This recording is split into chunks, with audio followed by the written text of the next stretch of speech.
लोग यहाँ पे ड्यूटी करने से डर रहे हैं। हम लोगों को सेफ्टी चाहिए, सिक्योरिटी चाहिए।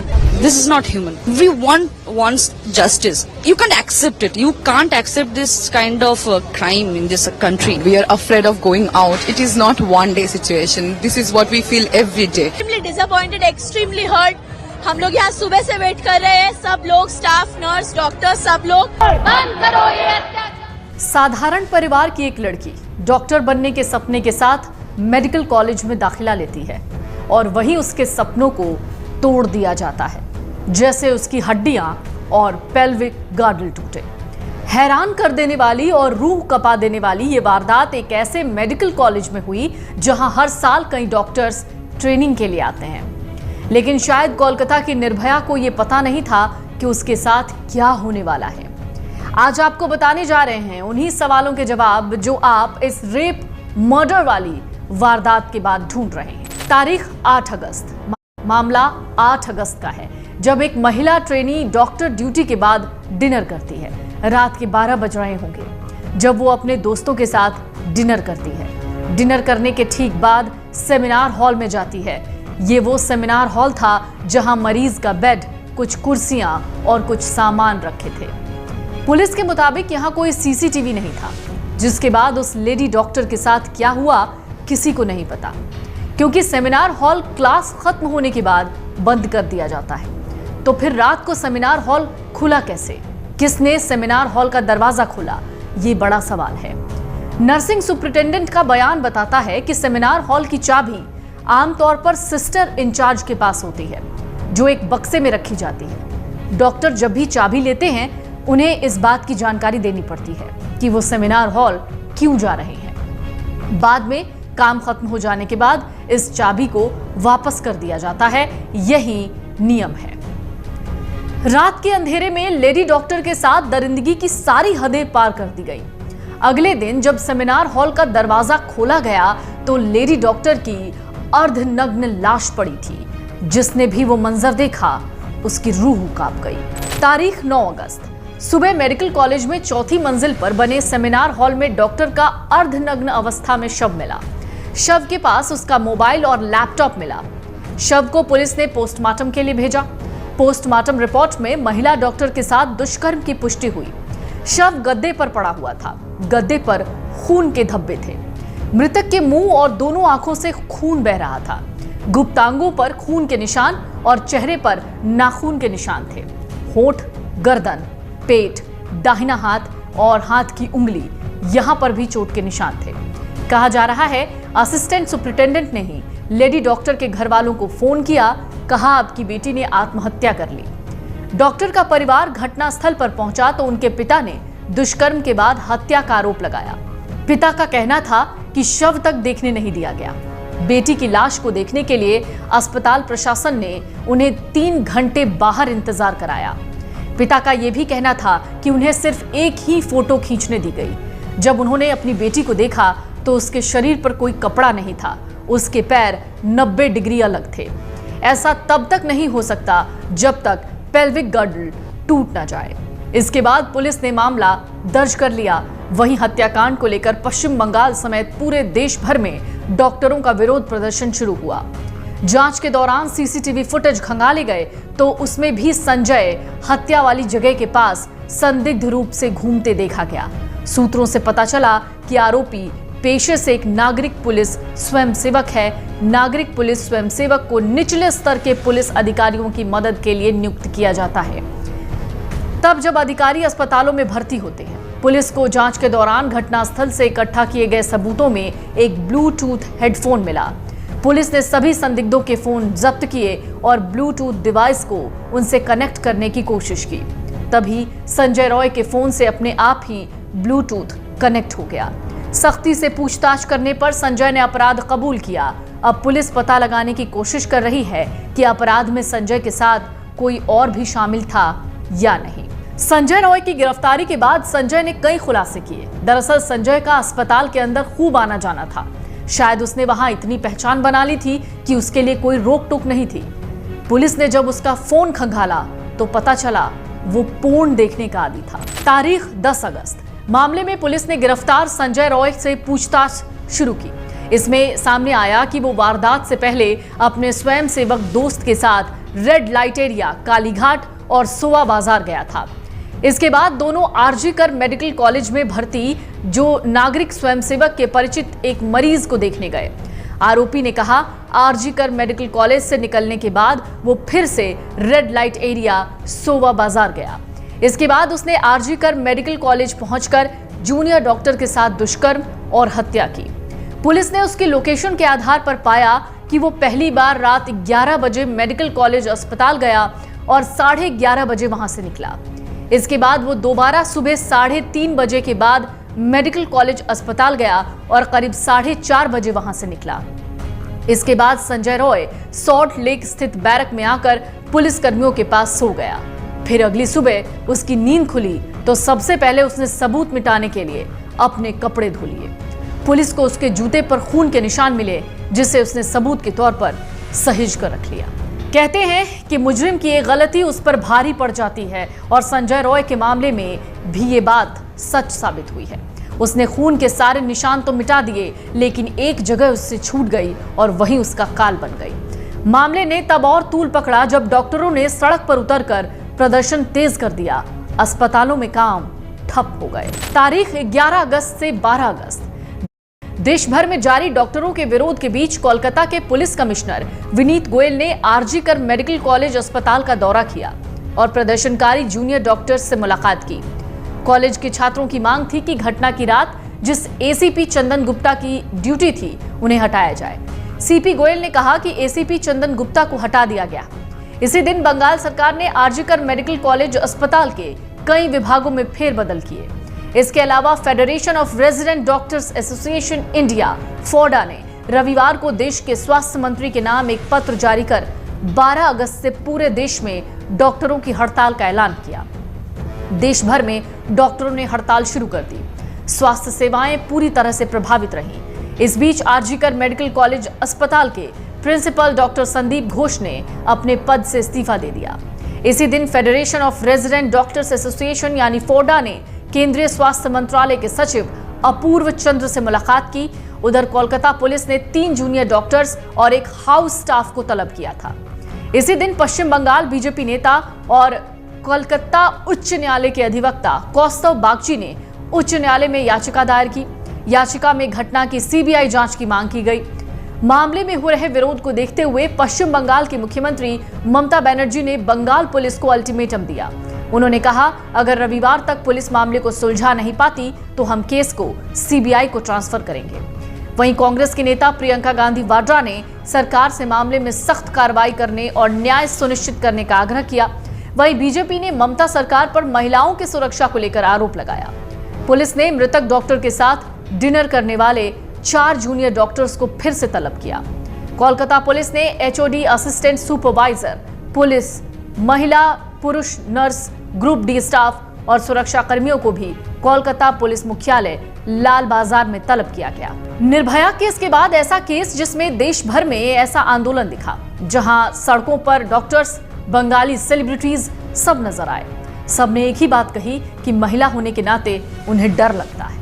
इस बीच सीबीआई जांच की मांग तेज होने लगी। मामला कलकत्ता हाईकोर्ट पहुंचा। तारीख 13 अगस्त कलकत्ता उच्च न्यायालय ने मंगलवार को कई याचिकाओं पर सुनवाई की, जिनमें से एक याचिका पीड़िता माता पिता की भी थी, जिसमें उन्होंने अपनी बेटी की मौत की अदालत की निगरानी में जांच की मांग की। न्यायालय ने कोलकाता के आरजी कर मेडिकल कॉलेज और अस्पताल के पूर्व प्रमुख डॉक्टर संदीप घोष की आलोचना करते हुए उन्हें आवश्यक अवकाश लेने का निर्देश दिया। अदालत ने डॉक्टर के माता पिता को सूचित करने में देरी और सरकार द्वारा डॉक्टर घोष के कथित बचाव पर भी सवाल उठाए। राष्ट्रीय मानवाधिकार आयोग ने भी मामले का स्वतः संज्ञान लिया। एनएचआरसी ने पश्चिम बंगाल के मुख्य सचिव और डीजीपी को नोटिस जारी करके 2 सप्ताह के भीतर मामले में विस्तृत रिपोर्ट मांगी। सभी पक्षों की दलीलें सुनने के बाद कोर्ट ने मामले की जांच सीबीआई से कराने के निर्देश दिए। कोर्ट ने मामले से जुड़े सभी दस्तावेज तत्काल केंद्रीय जांच एजेंसी को सौंपने के निर्देश दिए। अब मामले की अगली सुनवाई 3 हफ्ते बाद होगी। देर शाम को स्वास्थ्य मंत्री से मुलाकात के बाद federation of resident doctors association ने हड़ताल खत्म करने का ऐलान किया। फोडा के अध्यक्ष ने कहा कि सरकार ने मांगे मान ली हैं। सीबीआई ने जांच शुरू करते हुए नई एफआईआर दर्ज की। सीबीआई की दिल्ली से एक टीम कोलकाता पहुंची। टीम सबसे पहले न्यू टाउन राजारहाट में बीएसएफ दक्षिण बंगाल फ्रंटियर के अधिकारियों से मिलने पहुंची। पुलिस कोलकाता के सीजीओ कॉम्प्लेक्स में सीबीआई कार्यालय पहुंची। पुलिस अधिकारी मामले से संबंधित साक्ष्य और दस्तावेजों के साथ यहां पहुंचे। आरोपी संजय रॉय को भी पुलिस यहां लेकर आई। चिकित्सा अधिकारियों और फॉरेंसिक टीम की एक विशेष टीम वारदात की जगह गई थी। सीबीआई ने सवाल उठाया कि वारदात स्थल सेमिनार हॉल के बगल वाले कमरे में तोड़फोड़ क्यों की गई। टीम ने पीड़ित परिवार से भी बातचीत की। आरोपी से भी पूछताछ हुई। इंडियन मेडिकल एसोसिएशन यानी आईएमए का एक प्रतिनिधिमंडल भी कोलकाता के आरजी कर मेडिकल कॉलेज अस्पताल पहुंचा। आईएमए ने पीड़िता के माता पिता से मुलाकात की। कोलकाता की लेडी डॉक्टर की हत्या और रेप के मामले में चौंकाने वाला खुलासा हुआ। लेडी डॉक्टर की पोस्टमार्टम रिपोर्ट में कहा गया कि उसके प्राइवेट पार्ट में काफी मात्रा में सीमेन मिला है। इसकी मात्रा करीब 151 ग्राम के करीब है। इतना सीमेन सिर्फ एक से ज्यादा व्यक्तियों के शामिल होने पर भी संभव है। लेडी डॉक्टर की पोस्टमार्टम रिपोर्ट में हत्या, मौत से पहले की प्रकृति और सेक्सुअल पेनिट्रेशन की बात कही गई। इसमें बताया गया बलात्कार हुआ था। इसमें बताया गया पीड़िता की हत्या गला घोंटकर हुई थी। उससे पहले उसके साथ बलात्कार हुआ था। आरोपी ने 2 बार उसका गला घोंटा था। उसकी मौत सुबह 3 से 5 बजे के बीच हुई थी। इससे पहले ऑटोप्सी रिपोर्ट में भी आत्महत्या की संभावनाओं को खारिज करते हुए कहा गया था कि पीड़िता की बलात्कार के बाद हत्या की गई थी। इस रिपोर्ट के मुताबिक ट्रेनी डॉक्टर के प्राइवेट पार्ट, आंखों और मुंह से खून बह रहा था। चेहरे और नाखून पर भी चोट के निशान थे। उसके पेट, बाएं पैर, गर्दन, दाहिने हाथ और होठों पर भी चोट के निशान थे। उसकी गर्दन की हड्डी टूटी हुई थी। एक पुलिस अधिकारी ने कहा कि परिस्थिति जन्य साक्ष्य इस बात की संभावना का संकेत देते हैं कि गिरफ्तार आरोपी ने पहले महिला डॉक्टर की हत्या की, फिर उसके साथ बलात्कार किया। उन्होंने बताया इस बात के सबूत हैं कि डॉक्टर अस्पताल के सेमिनार हॉल में अकेली सो रही थी जब उस पर आरोपी ने हमला किया। महिला ने विरोध करने की कोशिश की, लेकिन उसे गला घोंटकर मार दिया गया। उन्होंने आगे बताया यह सुनिश्चित करने के लिए कि वो मर चुकी है, आरोपी ने फिर उसका गला घोंटा। ऐसी पूरी संभावना है कि हत्या के बाद आरोपी ने उसके साथ बलात्कार किया था। पुलिस ने बताया आरोपी हिंसक पूर्ण वीडियो देखता था। उसने वारदात को अंजाम देने से पहले शराब पी रखी थी। कोलकाता के आरजी कर मेडिकल कॉलेज अस्पताल में डॉक्टर की रेप के बाद हत्या मामले में 14 अगस्त और 15 अगस्त की दरमियानी रात बड़ी अहम थी। आरजी कर मेडिकल कॉलेज एंड हॉस्पिटल पर 14 अगस्त की रात को हमला हुआ। अचानक से सैकड़ों की संख्या में प्रदर्शनकारी पहुंचे, अस्पताल पर टूट पड़े। इसे सबूत मिटाने वाली भीड़ के तौर पर देखा गया। तारीख 14 अगस्त, कोलकाता आरजी कर मेडिकल कॉलेज एंड हॉस्पिटल में जूनियर डॉक्टर के रेप की घटना को लेकर पूरे देश में बवाल मचा हुआ है। घटना के विरोध में बुधवार को कोलकाता सहित पूरे देश में आधी रात को सड़क पर उतरकर प्रदर्शन किया गया, लेकिन प्रदर्शन खत्म होते ही आरजी कर अस्पताल पर हमला किया गया। अब ये सवाल उठ रहे हैं कि आरजी कर हमले के साजिशकर्ताओं की राजनीतिक पहचान क्या है। जिस रात को प्रदर्शन किया जा रहा था उस रात को हमला क्यों हुआ? क्या अपराधियों ने सेमिनार हॉल में सभी सबूत नष्ट करने की कोशिश की जहां पीड़िता का शव मिला था? इसको लेकर सवाल उठे हैं। अस्पताल में पढ़ाई कर रहे डॉक्टरों का दावा है सेमिनार हॉल 4थी मंजिल पर है, यानी जिसे अंग्रेजी में 4th फ्लोर कहते हैं, जिससे अपराधी भ्रमित हो गए, इसलिए उन्होंने 3री मंजिल पर तोड़फोड़ की। हालांकि उनकी मंशा 4थे तले में सेमिनार हॉल में तोड़फोड़ करने की थी। वो लोग चाहते थे कि सेमिनार हॉल में सबूत को मिटाया जाए। प्रदर्शन कर रहे डॉक्टरों का आरोप है कि शुरू से ही सबूत मिटाने की कोशिश हो रही थी। पहले सेमिनार हॉल के पास कमरे में मरम्मत के नाम पर तोड़फोड़ हुई ताकि सबूत मिटाए जाएं, और अब उसका टारगेट पूरी तरह से सेमिनार हॉल था। पश्चिम बंगाल में महिलाएं सड़क पर उतर गईं, जमकर प्रदर्शन हुआ। रात बढ़ने के साथ ही सड़कें वी वांट जस्टिस के नारों से गूंज उठी। प्रदर्शनकारियों में हर एक इलाके से छात्राएं, पेशेवर गृहिणियां सहित हर वर्ग की महिलाएं एक साथ मार्च कर रही थीं। महिलाओं के इस प्रदर्शन में राजनीतिक दलों के झंडों पर प्रतिबंध था, लेकिन LGBTQ समूह शामिल थे। महिला डॉक्टर की दुष्कर्म और आरजी कर मेडिकल कॉलेज में झड़प हो गई। यहां प्रदर्शनकारियों ने पुलिस की गाड़ियों में जमकर तोड़फोड़ कर दी। हालात बेकाबू होता देख सुरक्षा बलों और पुलिसकर्मियों ने भीड़ को तितर-बितर करने के लिए आंसू गैस के गोलों का सहारा लिया। इस मामले में पुलिस ने अभी तक 19 लोगों को गिरफ्तार किया है। कोलकाता पुलिस ने एक्स पर पोस्ट करते हुए लिखा, आरजीकर अस्पताल में तोड़फोड़ के मामले में अब तक 19 लोगों की गिरफ्तारी हुई है। इनमें से 5 की पहचान सोशल मीडिया फीडबैक के जरिए हुई है। अगर आप हमारे पिछले पोस्ट में किसी संदिग्ध को पहचानते हैं तो कृपया हमें सूचित करें। आपके समर्थन और भरोसे के लिए धन्यवाद। कोलकाता के आरजीकर मेडिकल कॉलेज और अस्पताल के परिसर में गुरुवार को आधी रात के बाद घुसकर उसके कुछ हिस्सों में तोड़फोड़ हुई। वहीं कोलकाता पुलिस ने सोशल मीडिया पर उपद्रवियों की फोटो जारी की, जिसमें 50 से ज्यादा लोगों की फोटो पर लाल निशान थे। पुलिस ने अपने सोशल मीडिया प्लेटफॉर्म फेसबुक पर एक पोस्ट जारी किया। इसमें संदिग्धों की तस्वीरों को शेयर किया गया। पुलिस ने फेसबुक पोस्ट के जरिए कहा कि नीचे तस्वीरों में लाल घेरे में दिख रहे संदिग्ध वांटेड हैं। अगर किसी का चेहरा नीचे दी गई तस्वीर से मिलता हो तो प्लीज सीधे या अपने संबंधित पुलिस स्टेशन के माध्यम से सूचित करें। इसी अस्पताल में पिछले हफ्ते एक महिला डॉक्टर का शव मिला था। अस्पताल में डॉक्टर के साथ रेप और फिर उसकी हत्या किए जाने की घटना के विरोध में महिलाओं के विरोध प्रदर्शन के बीच आधी रात को ये तोड़फोड़ हुई। ये तमाम जानकारी पुलिस ने अपने सोशल मीडिया हैंडल पर दी। 1 बजे का करीब कम से कम 5 से 1000 लोग आ गया वहाँ पर। तोड़फोड़ हम लोग किया, यहाँ पर गेट हम लोग लॉक कर दिया, तो गेट तोड़ दिया। हम लोग दूसरा गेट में चला गया, वो गेट भी तोड़ दिया, वो गेट भी तोड़ दिया। तो इतना आदमी है, हम लोग 10-12 आदमी पुलिस दे, हम लोग नहीं सके। हम लोग चला गया अंदर में, अब तोड़-फोड़ करने लगे। इमरजेंसी जो परिसेवा है यहाँ की, ये सारी तोड़ दिया कल। पूरा तोड़ दिया, कुछ नहीं है, कुछ नहीं बचा हुआ वहाँ पर। ना कंप्यूटर बचा है, ना कोई मेडिसिन बचा है। सिस्टर लोग का घर में घुसा, वो सब मेडिसिन तोड़ दिया। चेयर टेबल जो है, कंप्यूटर है, सब कुछ तोड़ दिया। एक भी नहीं है, कोई भी चीज अच्छा नहीं है, सब तोड़ दिया। ये लोग तो मिसिल करके आया, अंदर में घुस गया। अरे कौन है पहचाना अभी तक। सीसीटीवी भी तोड़ दिया, एक भी सीसीटीवी नहीं है। सीसी कैमरा जितना है सब तोड़ दिया। तारीख 15 अगस्त कोलकाता पुलिस ने बताया कि दुष्कर्म हत्या के मामले में 12 लोगों को गिरफ्तार किया जा चुका है। अब तक पकड़े जा चुके लोगों को स्थानीय अदालत ने 22 अगस्त तक हिरासत में भेजा है। दुष्कर्म हत्या से आक्रोशित डॉक्टरों ने अस्पताल के बाहर विरोध प्रदर्शन किया, प्रशासनिक भवन घेरा। इस दौरान नई महिला प्रिंसिपल और अधीक्षक का घेराव हुआ। दोनों को परिसर से बाहर नहीं निकलने दिया गया। मामले की जांच कर रही सीबीआई टीम गुरुवार को पीड़िता के घर पहुंची। केंद्रीय जांच एजेंसियों के अधिकारियों ने अस्पताल का दौरा भी किया।